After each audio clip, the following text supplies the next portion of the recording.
চাহ সকলোৰে প্ৰিয়, আপোনাৰো হয়তো নিশ্চয় প্ৰিয়। কিন্তু আপুনি জানেনে চাহৰ উৎপত্তি ক'ত আৰু কেনেকৈ হৈছিল? আজি আপোনালোকক জনাম অসমৰ চাহ খেতিৰ লগতে চাহৰ জনপ্ৰিয়তাৰ বিষয়ে। চাহ হৈছে এবিধ উত্তম পানীয়। চাহ গছৰ পাত কলৰ সহায়েৰে গুৰি কৰি চাহপাত তৈয়াৰ কৰা হয়। উতলা গৰম পানীত চাহপাত দিলেই পানীখিনি ৰঙচুৱা হৈ পৰে আৰু লগে লগে চেকনিৰে ফিকা চাহপানীখিনি চেকি লৈ জোখমতে গাখীৰ আৰু চেনি মিহলাই এই পানীয় প্ৰস্তুত কৰা হয়। আগে শীতপ্ৰধান ঠাইৰ লোকেহে ইয়াক ব্যৱহাৰ কৰিছিল, কিন্তু আজিকালি পৃথিৱীৰ সকলোতে ইয়াক ব্যৱহাৰ কৰা দেখা যায়। চাহ খেতি অসমতে কিয় ভাৰতবৰ্ষতেই নতুন? ইউৰোপীয় লোকসকলে ইয়াক আমাৰ দেশত প্ৰথম প্ৰৱৰ্তন কৰিছিল আৰু এই চাহৰ জন্মস্থান চীন দেশ বুলি কোৱা হয় যদিও অসমৰ হাবিতো ইয়াত পোৱা গৈছিল। ভাৰতৰ ভিতৰত অসমতেই চাহৰ প্ৰচুৰ পৰিমাণে উৎপন্ন হয়। অসমৰ বাহিৰেও দাক্ষিণাত্যৰ নীলগিৰি, কেৰেলা, উত্তৰ প্ৰদেশৰ কোনো ঠাইত বা পশ্চিম বংগৰ দাৰ্জিলিঙকে ধৰি কিছু পৰিমাণে চাহ খেতি কৰা হয়। আদিতে অসমৰ চাহ বাগানবোৰৰ মালিক আছিল বিদেশী, ঘাইকৈ ইংৰাজ লোকসকল, কিন্তু আজিকালি দেশী বাগানো কিছু হৈছে।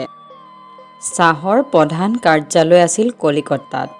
আগে গুটিৰ পৰা পুলি তৈয়াৰ কৰি চাহ খেতি কৰা হৈছিল, কিন্তু আজিকালি গুটিৰ উপৰিও কলমৰ পৰাও গছ কৰা হয়। চাহৰ গছ গুণ উন্নত কৰাৰ কাৰণে টোকোলাইত এটা চাহ গৱেষণা কেন্দ্ৰ স্থাপন কৰা হৈছে। মাটি চহাই শাৰী শাৰীকৈ চাহ গছবোৰ ৰোৱা হয়। চাহ দিবৰ কাৰণে চাহ গছৰ মাজে মাজে শিৰীষজাতীয় গছো পাতল পাতলকৈ ৰুব লাগে।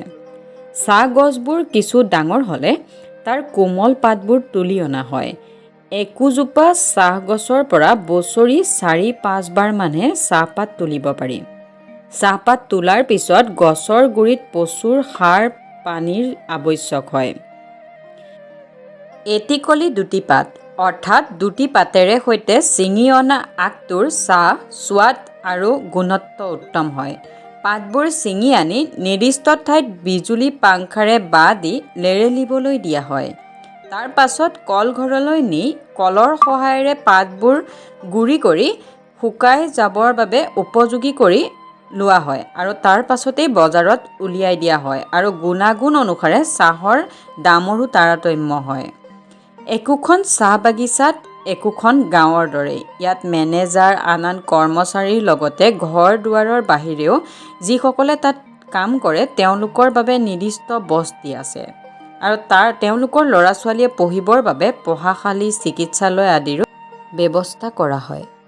অতীতত মজদুৰৰ ওপৰত মালিক, মেনেজাৰ আদিয়ে অত্যাচাৰ আদি কৰিছিল আৰু আজিকালি মজদুৰসকলে যাতে অত্যাচাৰ কৰিব নোৱাৰে, তেওঁলোকক যাতে নিজ প্ৰাপ্যৰ পৰা বঞ্চিত কৰিব নোৱাৰে, তাৰ বাবে মানৱ অধিকাৰ খৰ্ব কৰিব নোৱাৰাকৈ নানা বিধি ব্যৱস্থাৰ প্ৰৱৰ্তন কৰা হৈছে। নতুন আইন আহিছে। তাৰ উপৰি তেওঁলোকৰ স্বাৰ্থৰ কাৰণে মাত মাতিবলৈ মজদুৰ সংঘ, ট্ৰেড ইউনিয়ন নিচিনা অনুষ্ঠান আদি গঢ়ি উঠিছে আৰু এওঁলোকৰ অৱস্থা আগতকৈ ভালেখিনি উন্নত হৈছে।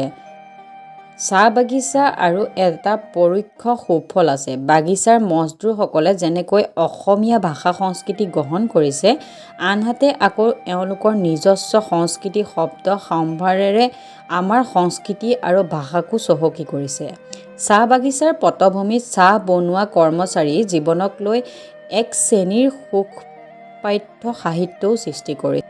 চাহ খেতি তথা চাহ উদ্যোগক অসমৰ এটা গৌৰৱময় খেতি বা উদ্যোগ বুলি কোৱা হয়। কিন্তু ৰুলো মোৰ মাটিত, বগালে আনৰ তাঁতীত। নিজৰ মাটিত ৰুলেও আনৰ তাঁতীত বগোৱা লাও কোমোৰাৰ ফল গিৰিহঁতে ভোগ কৰিবলৈ নোপোৱাৰ নিচিনাকৈ অসমৰ মাটিত এই শিল্পটিও সাৰভাগ অসমে ভোগ কৰিবলৈ পোৱা নাই। সেইবাবে ইয়াক ৰাষ্ট্ৰীয়কৰণৰ কাৰণে জনমত গঢ়ি উঠিছে। চৰকাৰে এই জনমতৰ প্ৰতি সঁহাৰি জনাব বুলি আমি আশাবাদী।